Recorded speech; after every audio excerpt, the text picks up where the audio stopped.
ఆత్మహత్య యత్నానికి పాల్పడ్డ anganwadi teacher లేపాక్షమ్మను పరామర్శించిన MP Nagaraju. Kurnool జిల్లా ఆలూరు మండలం పెద్దహోతూరు గ్రామంలో ఆత్మహత్య యత్నానికి పాల్పడ్డ అంగన్వాడీ టీచర్ లేపాక్షమ్మను కర్నూలు ఎంపీ బస్తిపాటి నాగరాజు పరామర్శించారు. ఆలూరు ప్రభుత్వ ఆసుపత్రిలో చికిత్స పొందుతున్న బాధితురాలిని కలిసి ఆయన ఆత్మహత్య చేసుకోవడానికి గల కారణాలను అడిగి తెలుసుకున్నారు. ఈ సందర్భంగా గ్రామానికి చెందిన వీరేష్ అనే వ్యక్తి అసభ్య పదజాలంతో దూషించి అవమానపరచడంతోనే ఆత్మహత్యకు యత్నించినట్లుగా లేపాక్షమ్మ ఎంపీకి తెలుపగా వీరేష్ పై చట్టపరంగా కఠిన చర్యలు తీసుకుంటాము అని బాధితురాలికి తెలిపారు. అనంతరం ఎస్ఐ విజయ్తో మాట్లాడిన ఎంపీ ఘటనపై ఏ సెక్షన్ల కింద కేసు నమోదు చేశారని ఆరా తీసి నిందితుడిపై కఠిన చర్యలు తీసుకోవాలి అని ఆదేశించారు. ఈ సందర్భంగా మీడియాతో మాట్లాడిన ఎంపీ నాగరాజు గతంలోనూ గ్రామస్తులు వీరేష్ దౌర్జన్యాలను తన దృష్టికి తీసుకువచ్చారని, వీరేష్ వెనకాల ఎంతటి వారు ఉన్న అతనిపై కఠిన చర్యలు తీసుకుంటామన్నారు. కూటమి ప్రభుత్వం దాడులు దౌర్జన్యాలను ప్రోత్సహించదని, గ్రామాల్లో దాడులు దౌర్జన్యాలకు పాల్పడితే సహించేదే లేదని ఎంపీ హెచ్చరించారు. డైలీ స్కూల్ కాడికి వస్తున్నా డైలీ ఏం పేరు వాళ్ళ పేరు వీరేష్ అవునా ఏం చేస్తున్నారు అప్పుడు మామూలుగా అంగన్వాడీ చుట్టూ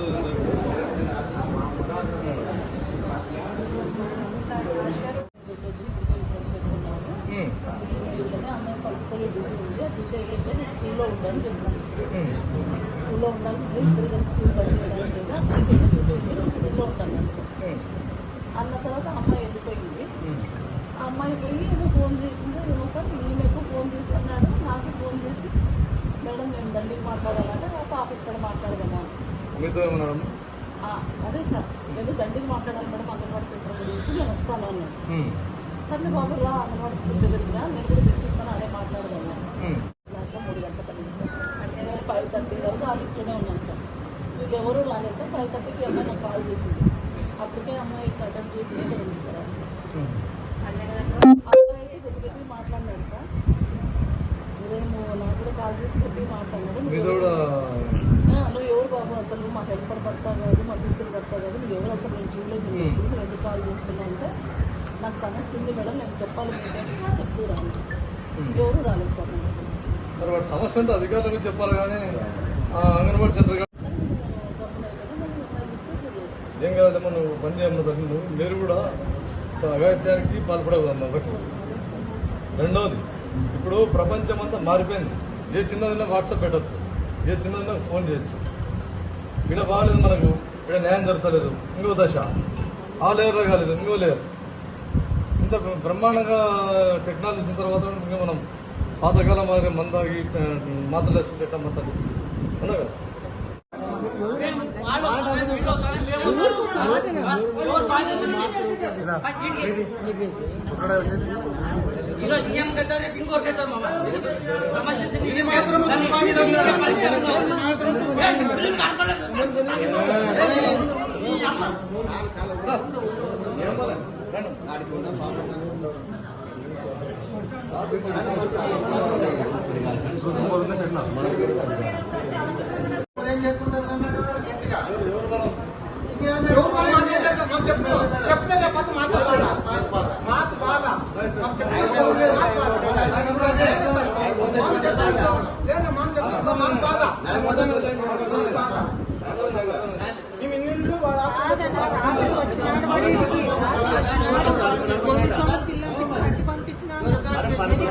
పోయినాడు లేడంట అసలు వాళ్ళే వదిలేసి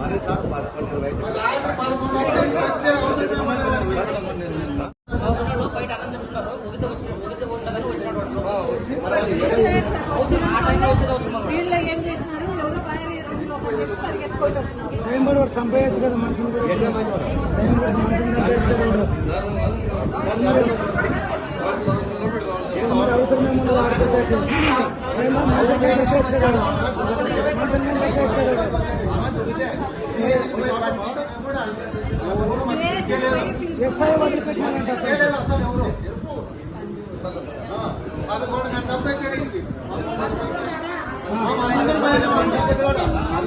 ఆడపిల్ల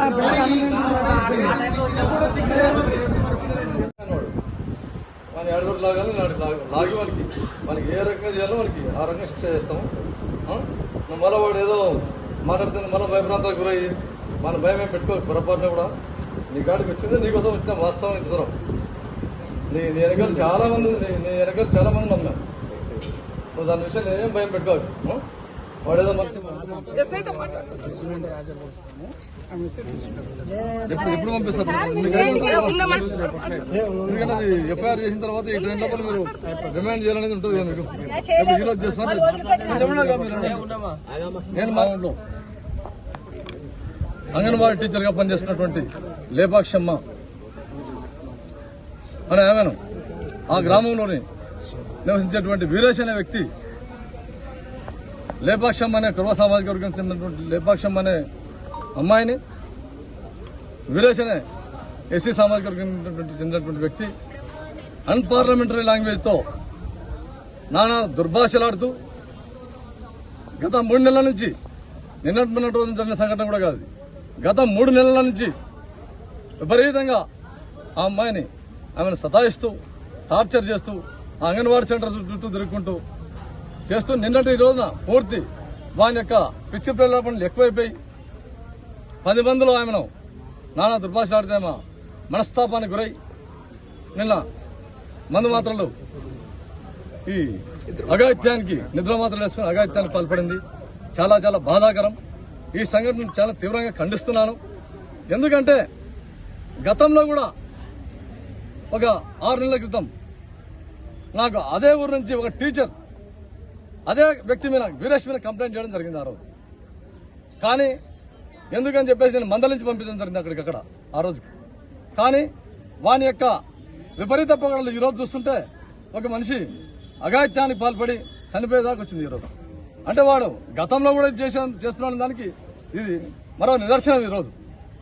ఇటువంటి వాళ్ళను వాళ్ళు స్వపక్షమైనా సరే విపక్షమైనా సరే వీరికి ఎవరు అండదండలన్నా కూడా ఎంతటి వారైనా సరే చట్టపరంగా కఠిన చర్యలు తీసుకోవడంలో ఎటువంటి సందేహం లేదని చెప్పేసి మీడియా ముఖంగా ప్రజలందరికీ తెలియజేస్తా ఉన్నాను నేను.